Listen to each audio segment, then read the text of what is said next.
لەم وڵاتەدا نەتەوەیەک دەژی کە هاوشێوەی گەلی کوردستان دەیان ساڵە داوای سربەخۆیی دەکات.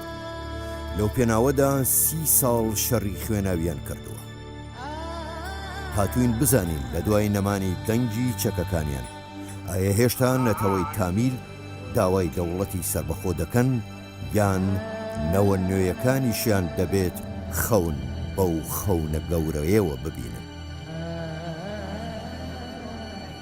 دایکانی تامیل دەڵێن حکوومەتی سریلانکا زیاتر لە 10 ساڵە منداڵەکانی ئێمەیان بێسەر و شوێن کردووە.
ئێمە وەک کەناڵی کوردستان 24 هاتوینێتە وڵاتی سریلانکا.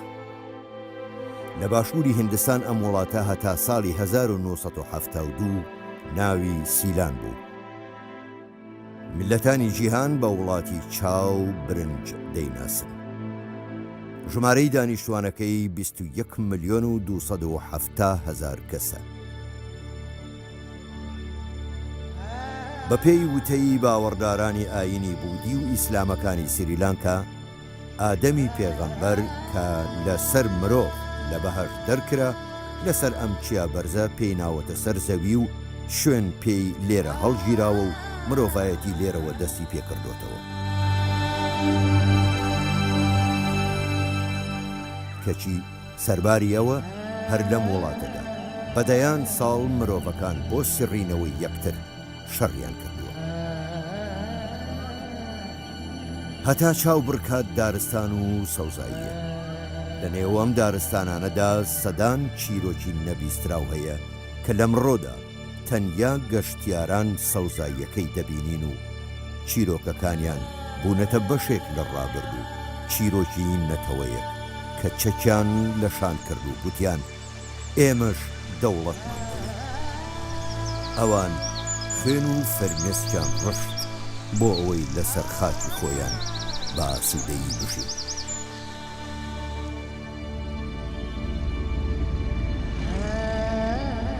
لە دوای سربەخۆیی وڵاتی سریلانکا و ڕزگاربوونی لە داگیرکاری بریتانیا، تامیلەکانی باکووری ئەم وڵاتە بەردەوام پەنجەی تۆمەتیان ئاراستەی سینهالەکان دەکرد کە وەک نەتەوەی ژێردەست سەیریان دەکەن. تامیلەکان دەڵێن ئەوان مافی بڕینی هەموو قۆناغەکانی خوێندنیان نەبوو. مافی بەشداری لە سیاسەت و بەڕێوەبردننی وڵاتدا نەبوو. هەر بۆیە لە ساڵی 1976 ڕێکخراوی بەرەی ئازادی خوازی تامیلەکانیان دروست کرد کە لە دونیادا با پڕینگەکانی تامیل بەناوبانگن. இப்படியான நடவடிக்கைகள் மூலம் இந்த அரசாங்கம் தமிழ் மக்களின் ئەمە پەرەبهاکارانی سەرکردەی پڵنگەکانی تامیلە کە ئەو ڕێکخراوە لە سریلانکا بە LTT ناسراوە. لە ڕۆژی دووشەممەی مانگی مەی ساڵی 2009دا لە ئەنجامی تەقەی سوپای حکوومەت کوژرا و یەک ڕۆژ دوای کوشتنی سەرکردەی تامیل ئاگربەستی شەڕ ڕابێ.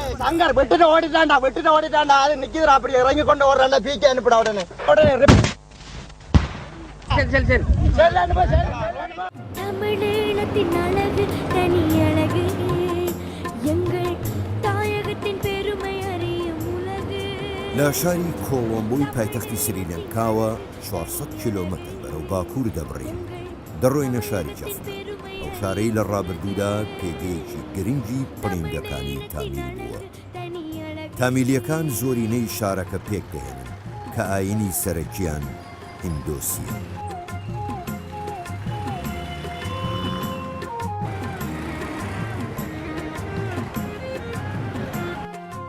شاری جەفنا لەگەڵ شارەکانی تری سریلانکا جیاوازە.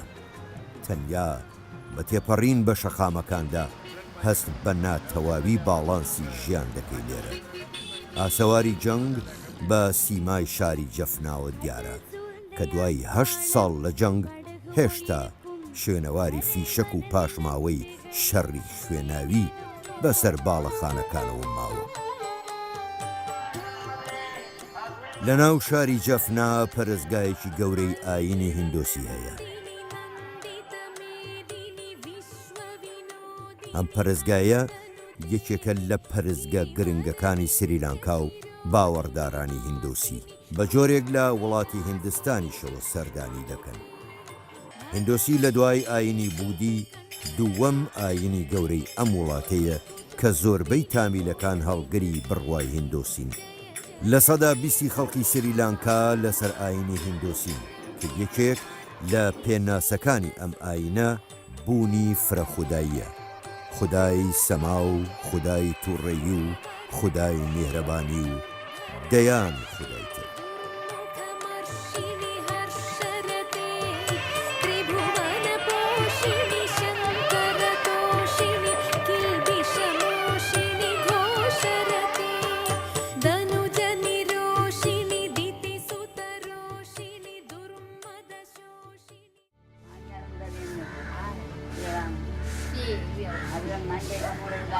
بەهۆی ئاگری شەڕی نێوان تامیل و سینهالەکان کە دەسەڵاتدارن 100,000 کەس کوژراون و 400,000 کەسی دیکە لە ناوچەی ڕۆژهەڵاتی باکوور ڕەوانەی کەمپی زۆرە ملێ کراون.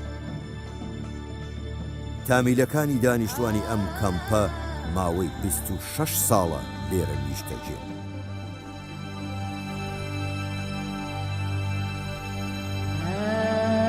ئەم کچە ڕێنوێنی ئێمە دەکات بۆ نێو کەمپەکە و هاوکات باسی ژیانی خۆشی دەکات کە لەم کەمپا لەدایک بووە.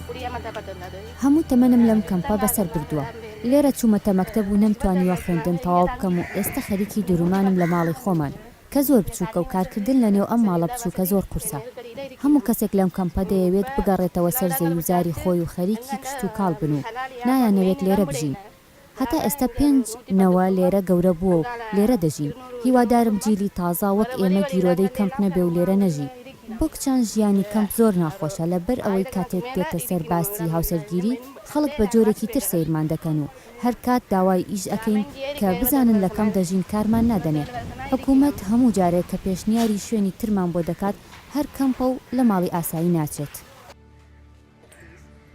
ئەم ژنە کە لە کاتی هەڵاتندا بەهۆی مینەوە قاچی چەپی لە دەستداوە بە خەمباریەوە باسی ژیانی خۆی دەکات. ئەگەرچی پیر بووە بەڵام داوای زەویەکانی خۆی دەکاتەوە بۆ ئەوەی بڕواتەوە بۆ زێدی خۆی.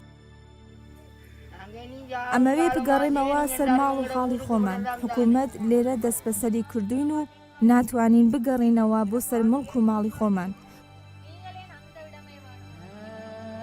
حکوومەت ئەرزی تری پێداوم بەڵام من وەرم نەگرتووە تەنیا زەویەکەی خۆم دەوێن. هەرگیز ئامادە نیم دەستبەرداری ئەرزەکەی خۆم بم چونکە لە باو باپیرانمان بۆمان ماوەتەوە. ئینسان چۆن دەتوانێت دەستبەرداری مڵکی باو باپیرانی بێت؟ ئێمە پێشتر کار و ژیانمان هەبوو، خەریکی کشت و کاڵ بووین، بەڵام ئێستا لەم کەمپە هیچمان نییە. لە ساڵی 1996ەوە لەم کەمپە دەژین. پێش لەو کەمپە چەند کەمپی ترمان کردووە و هەر جارێک لە کەمپێک نیشتەجی کراوین تا بە یەکجاری لە 1996ەوە هاتوونەتە ئێرە. 2 منداڵی کچەکەم و لەگەڵ مێردەکەم بێسەر و شۆن بوون و هەتا ئێستا هەواڵیان نازانم.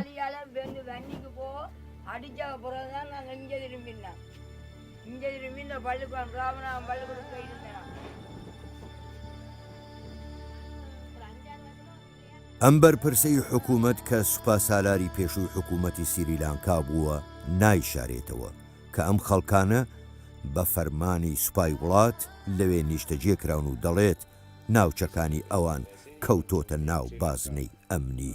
There are no refugee camps in Sri Lanka. There are places where there are a certain amount of displaced people. ئەمانە پەنابەر نین بەڵکو ئاوارەن نزیکەی 400,000 کەس دەبن و ماڵ و زەویزارەکانیان لەلایەن سوپای سری لانکاوە وەرگیراوە و بۆ سەقامگیری ناوچەکە پلانمان هەیە لە جیاتی زەویەکانی خۆیان زەوی تریان پێ بدەین و خانوویان بۆ دروست بکەین بەڵام ئەوان بەمە ڕازی نابن و زەویزارەکانی خۆیان دەوێت هەرەمەش هۆکاری مانەوەی خەڵکەکەیە لە نێو کەمپەکان لە 3 بۆ 4 ساڵی داهاتوش چارەسەری ئەوەش دەکەین ئەگەر ئەوان ڕازی بوونایە بەو بژاردەی ئێمە بە دڵنیاییەوە ئێستا لە نێو کەمپەکە نەدەبوون. ئێمە وەک کەناڵی کوردستان 24 هاتووینێتە لای کیسا ڤەراج کە بەرپرسی ڕاگەیاندنی پڵنگەکانی تامیلە پێی وتین نەتەوەی تامیل بەرەو لە ناو چوون دەچێت ئەو پێی وایە تامیلەکان لە پرۆسەی ئاشتیدا زەرەرمەند بوون هەروەها دەڵێت تامیلەکان هیچ کات شەڕیان پێخۆش نەبووە بەڵام بە سەریاندا سەپێنراوە. سیاسەتمەدارانێک هەن کە شەڕی نێوان تامیل و سینیگالەکانیان دەست پێکرد لە ساڵی 1976 پرۆژەی گالۆوەی پرۆژەیەک بوو بۆ بژانەوەی کەرتی کشتتوکاڵی شاری موهمالی بەڵام سینیگالەکان چوونە ئەوێ کە ڕێککەوتن وابوو بدرێ بە تامیلەکان لە خۆپشاندانەدا 156 خەڵکی کوژرا تامیلەکان مافی سەرەتایی ژیانیان نەبوو لە سریلانکا لەسەر ئەمە شەڕوویدا ئێمە چەکمان گرتە دەستمان بەڵام لە هیچ کوێوە چەکمان وەرنەگرت بەڵکو لە سوپای سینیگالەکانمان کوشت و چەکەکانیانمان وەرگرت ئێمە دەمانویست ژیانمان پارێزراو بێ ئێمە دەمانویست وەک برا لەگەڵ سینیگالەکان بژین بەڵام ئەوان هەموو مافێکی ئێمەیان زەوت کرد هەر بۆیە ئێمەش بڕیاری دروستکردنی خۆماندا تامیلەکان خاوەنی زمان و کولتور و شارستانیەتی خۆیان و زمانی تامیل یەکێکە لە زمانە کۆنەکانی باستان دەسەڵات وا خۆیان پیشان دەدەن کە هەموو مافێکیان داوا بە تامیلیەکان بەڵام وانە تەنها هەندێک مافیان پێداون و من نامەوێت دەست بخەمە ژیانی کەسانی تر یا مافەکانیان ئێمە مافی خۆمان بەدەست نەهێناوە مافەکانی ئێمە زەوت کراوە بۆیە لە پێناو بەدەستهێنانەوەیان شەڕ دەکەین. இங்கே நடந்தது ஒரு அதிகார கைமாற்றம் தான் பிரிட்டிஷாருக்கு கீழே பிரபுக்களாக இருந்தது ئەگەرچی تامیلەکان لە شەڕدا بە هیچ شێوەیەک دەستیان لە سینهالەکان نەپاراستووە کەڵکیان لە ئۆتۆمبیلی خۆکوژ و کردەوەی خۆکژی وەرگرتووە بەڵام کیسا ڤارج پێناسەیەکی تری هەیە بۆ کردەوەی تێرۆریستی ئەمەش ئەوێنەی یەکێک لەو شۆڤڵانەیە کە تامیلەکان بەکاریان هێناوە کە هاو شێوەی ئەم شۆڤڵێ لە چەکدارانی داعشیشمان بینیوە. لە ڕابردوودا شەڕ لەسەر ماف بوو نەک لە سەردین بەڵام ئێستا گۆڕاوە سینیگالە بودیەکان دەیانەوێت هەموو شتەکان بەدینی بکەن ئەو کاتی پڵنگەکانی تامیل لێرە بوون مناڵێکت نەدەبینین لە دوکان کار بکات بەڵام ئێستا سوالکەرەکان لە شەقامەکان ڕژاون دەسەڵات بەرنامە و پلانی هەیە بۆ وێرانکردنی لاوەکانمان هیچ وڵاتێک یارمەتی نەداین سەرەتا هیندستان ئامادەی یارمەتی بوو بەڵام نەیکرد ئەگەر ئێمەش وەک کورد نەوتمان بووایە وڵاتانی ڕۆژئاوا یارمەتیان دەداین بەڵام بەداخەوە نەوتمان نییە هەندێک میدیا و ڕۆژنامەوان یارمەتیان داین هەندێک میلەت و خەڵک لە دنیا دەنگیان بۆ ئێمە هەڵبڕی بەڵام ئەو دەنگانەش نەمان نازانم مەبەست لە تیرۆریستیە ئەو کاتەی ئیمپریالیزم خۆیان دەیانویست ئوسامە بن لادن تیرۆریست نەبوو دواتر بوو بە تیرۆریست بە بڕای من هەر کەس بۆ مافی وڵاتی خۆی شەڕ بکات ئازادی خوازە نەک تیرۆریست لای من وڵاتانی ئەوروپی نەتەوەی گرتوەکان هەموویان تیرۆریستن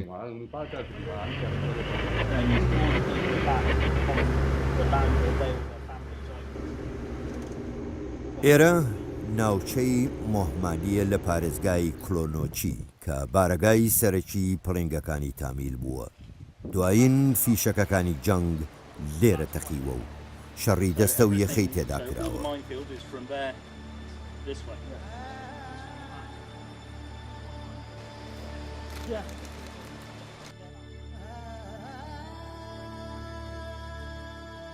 لێرە مینەکان و تەقەمەنیەکان لە دوای 8 ساڵی جەنگ هێشتا پاک نەکراونەتەوە. We then put in fencing, which you can see, which goes along like this and down this. Okay, so we put up a fence so that people can move back into this area without too much danger of straying past into the minefield. So, and you'll see the families that resettles in all their new housing as we drive through. And that's the first people coming to resettle back in this area, which is Indirapuram village.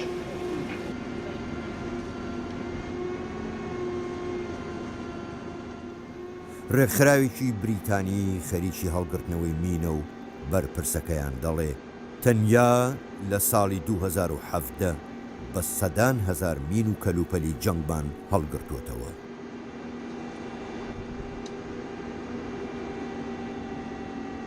سوپاسالار دایە دەڵێت تامیلەکان باشترین شەڕکەرەکانی دارستانەکانی دنیا بوون. ئەوان یەکەم ڕێکخراو بوون کە ئۆتۆمبیلی خۆکوژ و خۆکوژیان بەکاردەهێنا دژ بە ئێمە و شەڕکردن لەگەڵیان قورس بوو. ئەوان باشترین شەڕکەرەکانی نێودارستانی دنیا بوون. شەڕکردن لەگەڵیان بۆ ئێمە ئاسان نەبوو، زۆر قوڕس بوو. بەردەوام ڕاهێنانمان بە سوپای خۆمان دەکرد. وردە وردە لە تاکتیکی ئەوان تێدەگەیشتین و ئێمەیش باشتر دەبووین لە شەڕی ئەواندا. تا زیاتر ئەزموونی شەڕی دارستانمان بکردایە لەوان باشتر تێدەگەیشتین. ئەوان وەک گەریلا شەڕیان دەکرد و ڕێگای تیرۆریستی زۆریان بەکاردەهێنا و شێوازی ئەوان فێر بووین. لە ڕێی هەواڵگری خۆمانەوە زانیاری تاکتیکەکانی ئەوان فێر بووین. لە کۆتاییدا توانیمان تێکیان بشێنین. ئێمە زۆر بە هەسیاری مامەڵەمان لەگەڵ سیارەیەکی خۆکوژ یان کەسی خۆکوژ دەکرد. ئەو کاتێک کە سیارەی خۆکوژ ڕوت تێدەکات ئاسان نییە. ناچار بووین لە ڕیشەوە کاری لەسەر بکەین و دەبێ پێشەوەی کە خۆی ئامادە بکات بۆ خۆکوژی ڕایان بگرین. لە چۆنیەتی دروستکردنی بۆمب و چۆنیەتی هێرشکردنیان بۆ نێو ئێمە و پێدانی زانیاری لەسەر چۆنیەتی مامەڵەکردن لەگەڵ تەقینەوە. هەر بۆیە لە نێو خۆیان کارمان لەسەر کردن تا تەقینەوەکان لە ڕیشەوە ڕاگرین.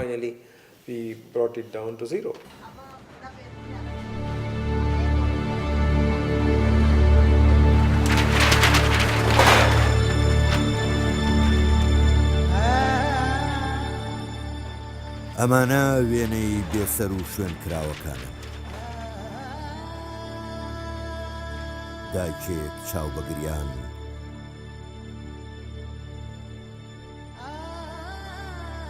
دایکێکی تر چاوەڕوان و دەیان و هەزاران دایکی تر تەنیا سەیری وێنەی منداڵەکانیان دەکەن.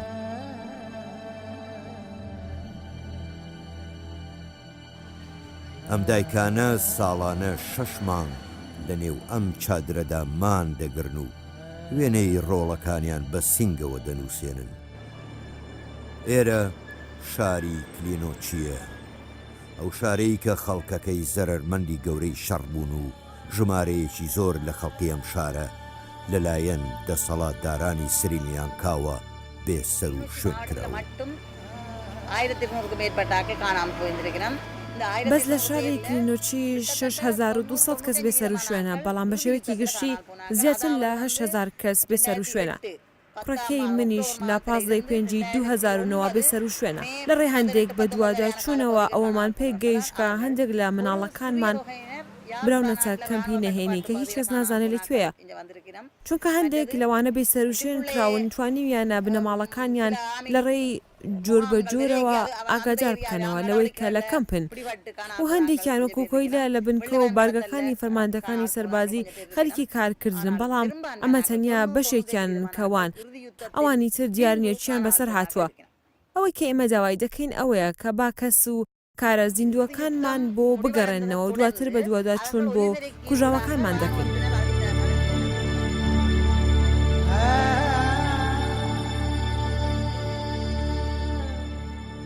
ئەم دایکانە دەڵێن هەندێک لە مناڵەکانمان کوژراون و هەندێکی تریان هێشتا لە زیندانەکاندا ماونەتەوە بە بیانووی ئەوەی کە منداڵانی ئێمە شەڕکەری تامیل بوون.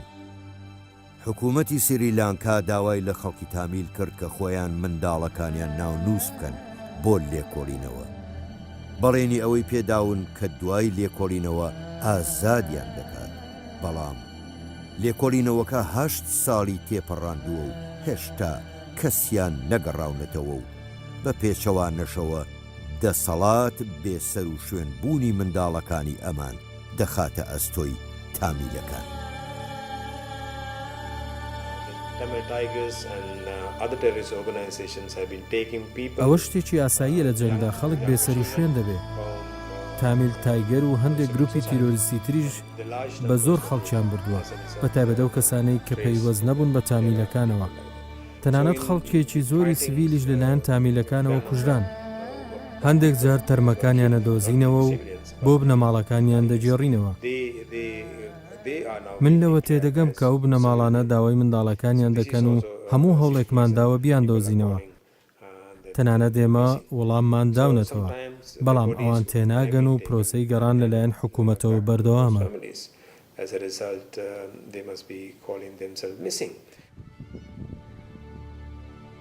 ئەمە ماڵی ژنێکە کە جەنگاوەری تامیل بووە، لە شەڕی دەسەڵات دووجار بریندار بووە، بە ژیانێکی تاڵ و بەهەژاری لە گوندێکی مۆلاتیڤی دەژی.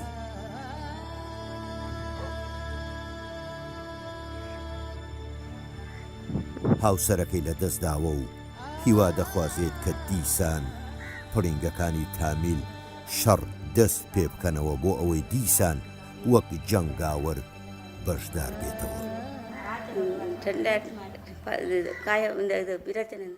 مێردەکەم دووجار لە شەڕدا بریندار بوو، پارچە بەرملی کەوتبوو، کەسمانی نەدەناسیەوە، هەر ئەو برینەش بووە هۆی مردنی. காயப்பட்டு கழுத்தில் பீஸ் கிடந்து தான் நாளுக்கு பெத்தம் வந்து செத்தலு எங்களையே தெரியாத ஆளுக்கு என்னையும் தெரியா பிள்ளைகளையும் தெரியா அப்படியே செத்துட்டார். وێنەی هاوسەرەکەی بە گوڵ ڕازاندۆتەوە، لە نێو پڵنگەکانی تامیل یەکیان ناسیوە و ژیانیان دروست کردووە.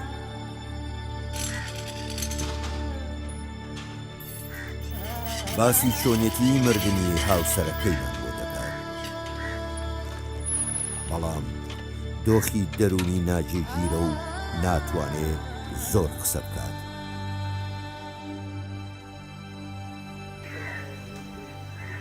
இவரோட இருக்க சந்தோஷமா இருந்தது. அப்போ காசு கொஞ்சம் எல்லாம் பிளங்கினது, கடைவை வச்சு பார்த்தவர்.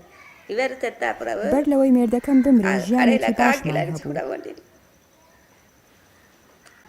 இப்போ போராளி இல்லை தானே, அப்படியே இருக்கிற பிள்ளைகளோடு சேர்ந்து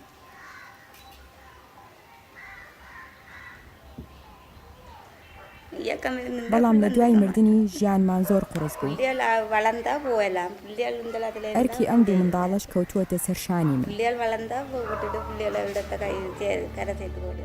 بەڵام ئەو پێگوتین بەردەوام ئەو پرسیارە لە خۆم دەکەم، ئەگەر ئێمە نەمانتوانی ببین بە خاوەنی دەوڵەتی خۆمان، ئایا بۆچی شەڕمان کرد؟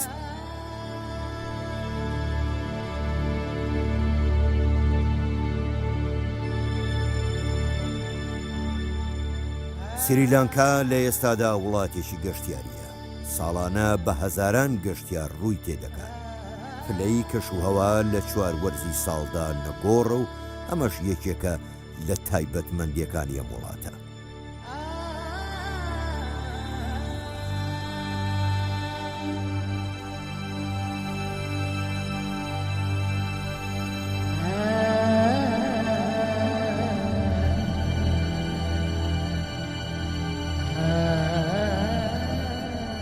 اینجا دەڕۆینە شاری ئەرگۆمبە کە شارێکی گەشتیاریە. ئێرە شارێکی تایبەتە بۆ گەشتیارە بیانیەکان.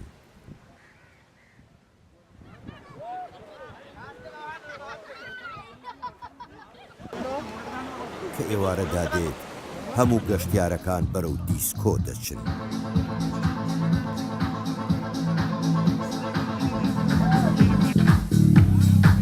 ئەم دیسکۆیە خەڵکانی هەموو نەتەوە جیاوازەکانی دنیا سەمای تێدا دەگەن.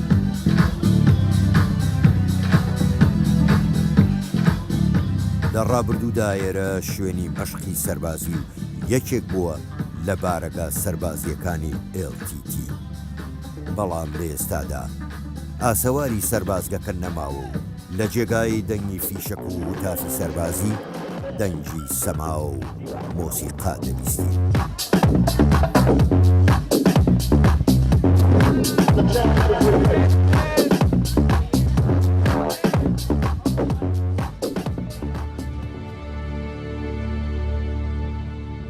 ئەگەرچی تامیلەکان لە پرۆسەی ئاشتی ناڕازین و دەڵێن لەو پرۆسەیەدا تووشی شکست هاتین لەگەڵ سینهالەکان، بەڵام بێدەنگیان بە بێدەنگی پێش ڕەشەبا دەشوپێنن.